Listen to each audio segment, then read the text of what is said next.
Hey peeps, how you all doing out there on the worldwide marvelous? Sister L here with you for the sun in Aries reading and the full moon in Libra, also the spring equinox. So much going on right now. I'm sure you can feel the vibrancy. So as we make our way out of Pisces and the watery element, allowing us to release any old emotions, anything that's holding us back, anything that's not sitting safely with our waters within us. And so lots of these things are surely being released by this time. So the sun comes into Aries on the 20th, 21st of March, wherever you are on the planet. I reckon it's the 21st in most places, and also it coincides with the time of the equinox and the full moon in Libra. So what can we expect? Well, with the sun in Aries, everyone's going to be a lot more vibrant, a lot more driven. Aries is the beginning, so happy new year, happy astrological new year that we've just stepped into, as we'll be going into the sign of Aries. So Aries will bring a lot of drive, a lot of passion, a lot of get up and go. And so this is what we'll all be looking forward to as we jump into the spring and the spring equinox, which happens on the 21st of March. So I hope you're all looking forward to that. Also, we have a full moon in Libra.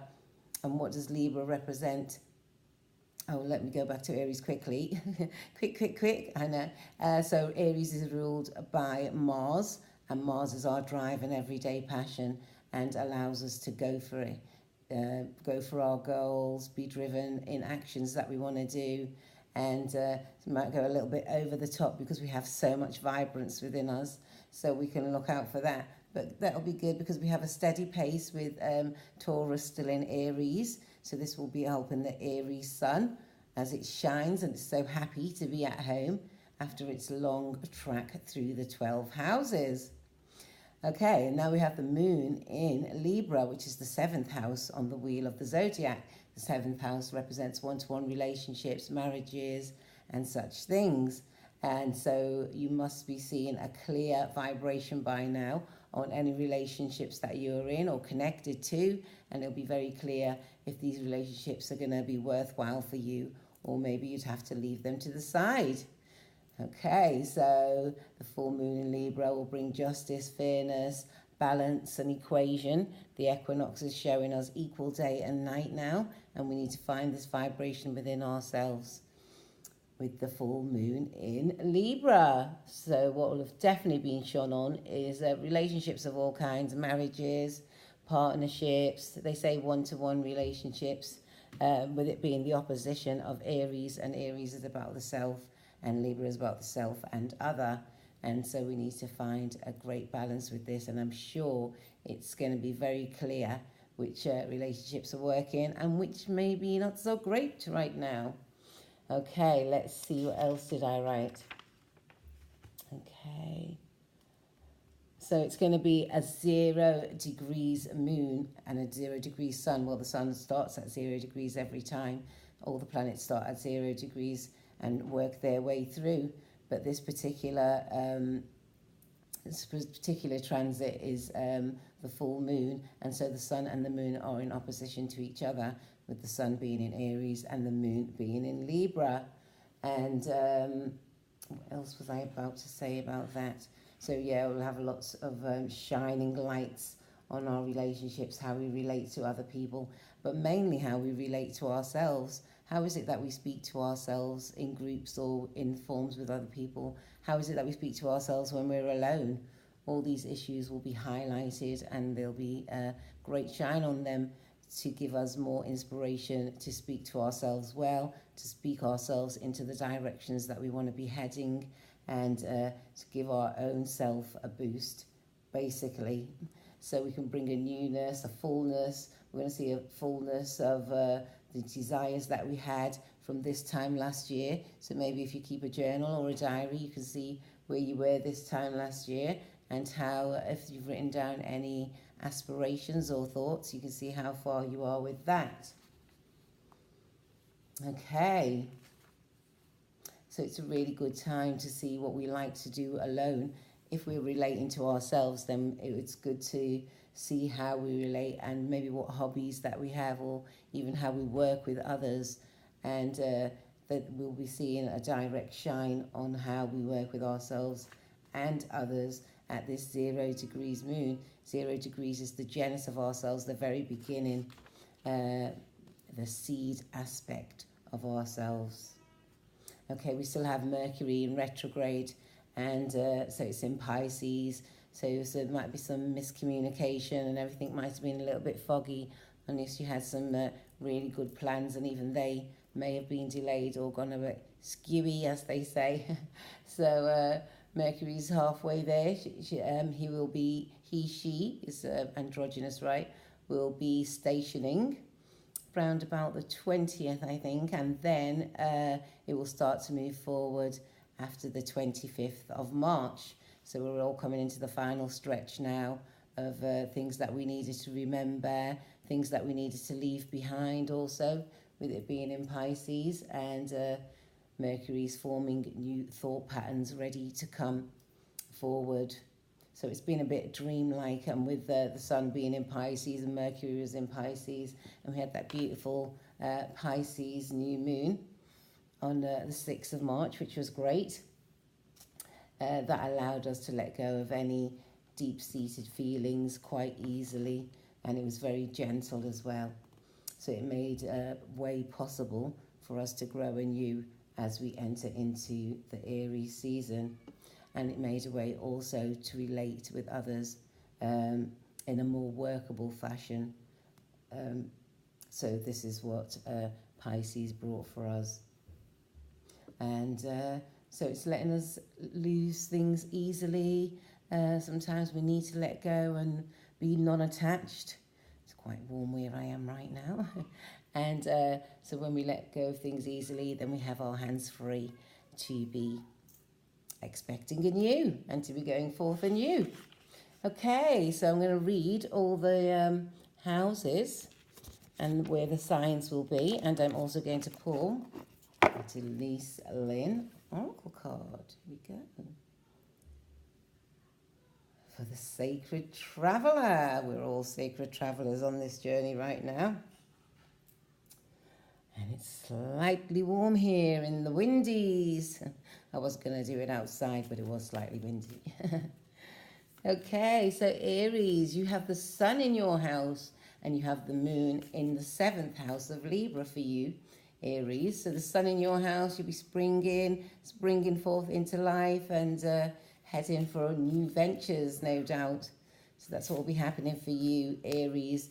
You'll be seeing yourself anew. Maybe you'll change your outlook appearance, get a new hairdo, maybe some new outfits.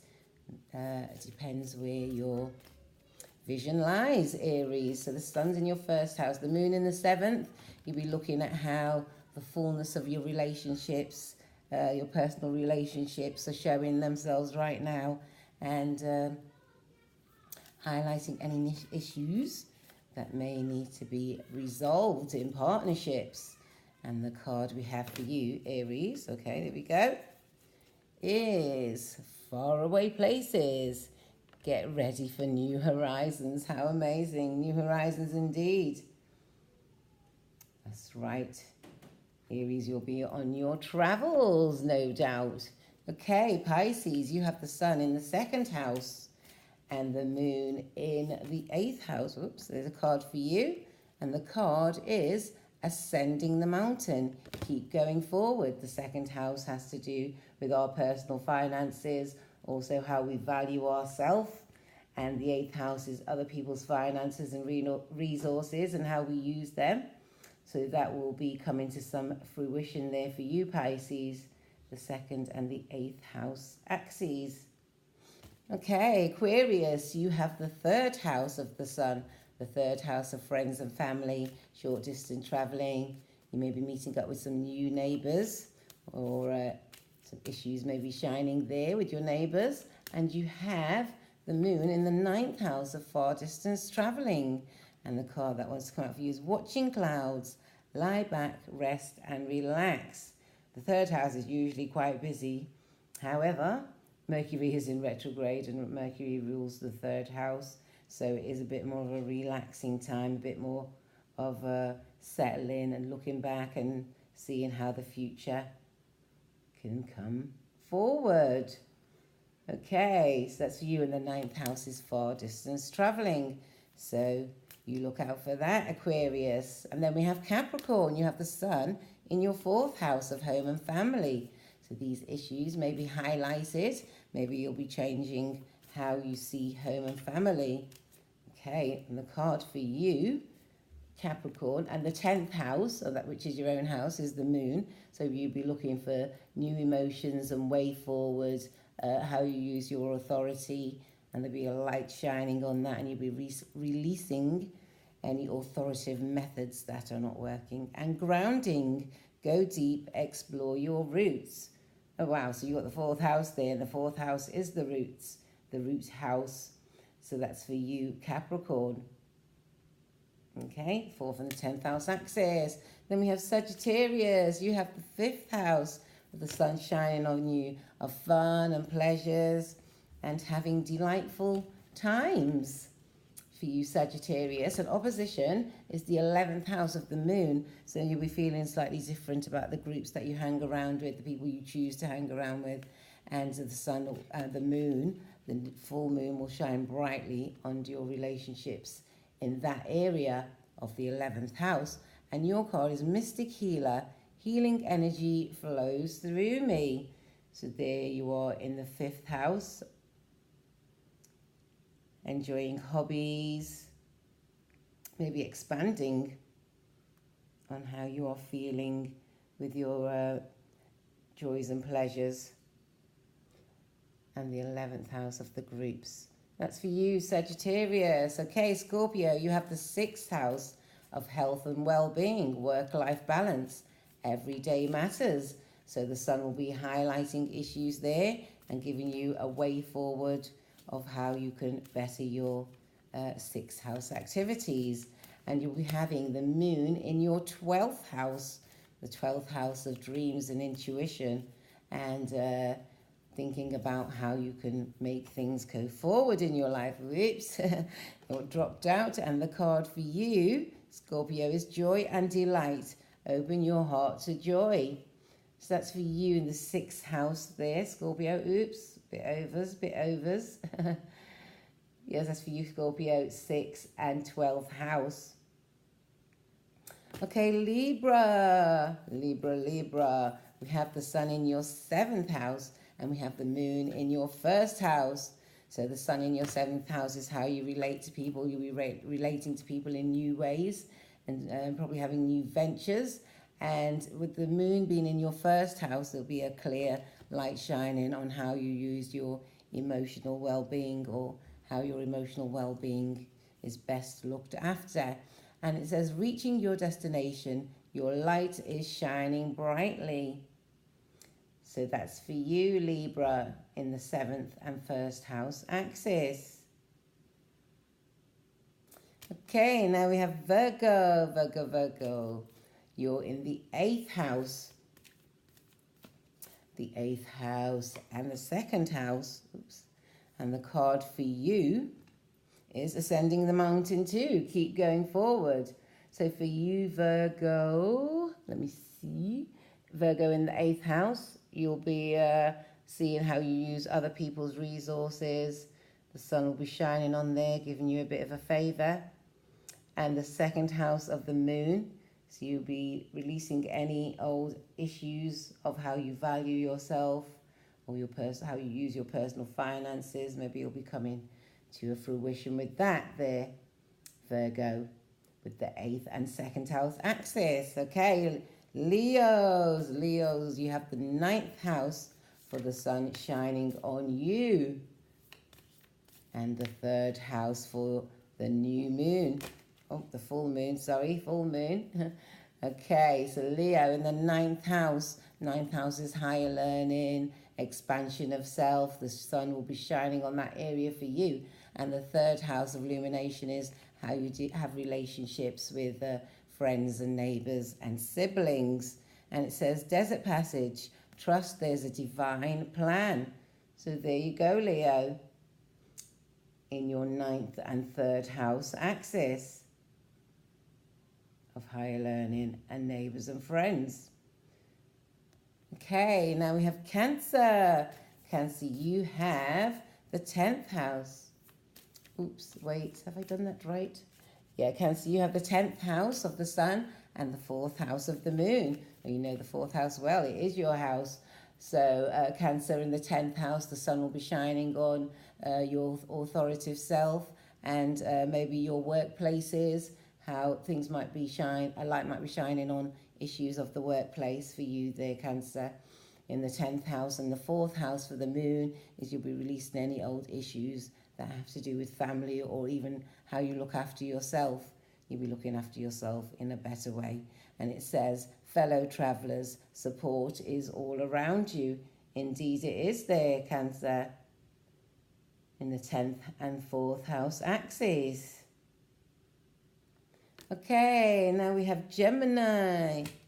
Okay, Gemini, you have the 11th house of the sun shining on you. The 11th house is groups and people we associate with, people we choose to associate with. So the sun will be shining on that, giving you a helping hand to communicate better in those areas. And in opposition, you will have the 5th house of joys and hobbies, fun and pleasure. And so there'll be a full moon shining on that. And if you can release anything that no longer serves you there, Gemini, in the 5th house. And let's see what card we have for you. Okay. Card for Gemini, for the sun in Aries and the moon in Libra, both at 0 degrees. And it says for you, Gemini, wise leader, you are a beacon for others. Indeed you are, in the circle and group of friends that you associate yourself with. In the sun in your 11th house and the moon in your 5th house. Okay, so you have a great time there, Taurus. You have the sun shining in your 12th house of dreams and memories, letting go, making way for newness for when the sun comes in your sign next month. So Taurus, you've got the 12th house and you've got the 6th house of health and well-being, and anything that you need to let go of will be highlighted for this full moon in Libra for you there in the 6th house, Taurus. So let's see what card we have for you as you land in the final house, the 12th house in the zodiac, and it says crossing bridges. It's time for healing, connecting, mending and releasing. Oh, and you also have the full moon in the back there, Taurus. A time for releasing indeed for the 12th house, the house of Pisces. And the 6th house of the moon, and where you'll be releasing any old habits that no longer serve you and forming new ones. Okay, let's see what the card for all of us will be on this beautiful full moon in Libra. Let's see how our relations go at this time, shall we? And I'm sure we can do things in a very caring and diplomatic way and have relationships that benefit all and not just a few. Okay, and the card for all of us is stepping into power. You are strong beyond measure. Excellent. I would say this is for the sun in Aries. I think I'll pull another card for the moon. Sun in Aries, there you go. Step into that power. That's right, we're on full beam. Oops, where I could even do it. And for the moon, wow, transformation. A fresh new way of living emerges. Indeed, it can do once things have been highlighted. Once the moon shines on our emotional well-being and we can see how we relate with each other, how we relate to ourselves. That's right, and we can transform any areas that we no longer desire. Okay, peeps, thank you all for joining me once again, and I really appreciate all your support, and I really thank you for taking the time to spend time with me. And you all have a great full moon in Libra and a beautiful spring with the equinox And with the sun coming into Aries, yay, can feel it already. Okay, you all take care and have a good one.